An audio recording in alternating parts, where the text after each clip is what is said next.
আবৃত্তি করছি গোঁফ চুরি। লিখেছেন সুকুমার রায়।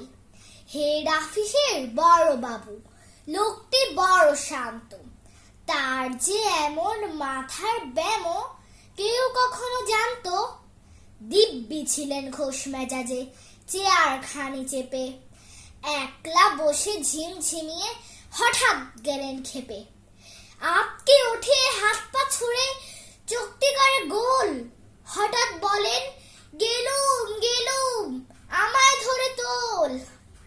তাই শুনে কেউ বদ্যি ডাকে, কেউ বা হাঁকে পুলিশ, কেউ বা বলে কামড়ে দেবে, সাবধানেতে তুলিস। ব্যস্ত সবাই এদিক ওদিক, করছে ঘোরাঘুরি।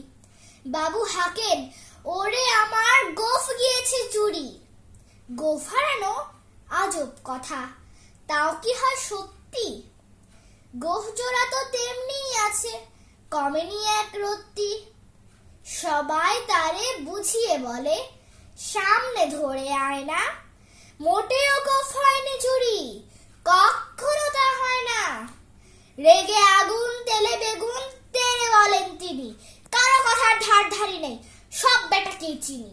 নোংরা ছাটা, ঠ্যাংরা ছাটা, বিচ্ছিরি আর ময়লা, এমন গোঁফ তো রাখতো জানি শ্যামবাবুদের গয়লা। এ গোঁফ যদি আমার বলিস, করব তোদের জবাই। এই না বলে জরিমানা করলেন তিনি সবাই।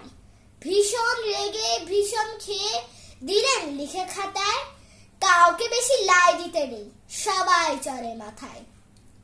অফিসের এই বাদরগুলো মাথায় খালি গোবর। গোঁফ জোড়া যে কোথায় গেল কেউ রাখে না খবর। ইচ্ছে করে এই বেটাদের গোঁফ ধরে খুব নাচি, মুখ্যগুলোর মুন্টু ধরে কোদাল দিয়ে চাচি। গোঁফকে বলে তোমার আমার, গোঁফ কি কারো কেনা? গোঁফের আমি, গোঁফের তুমি, তাই দিয়ে যাই চেনা।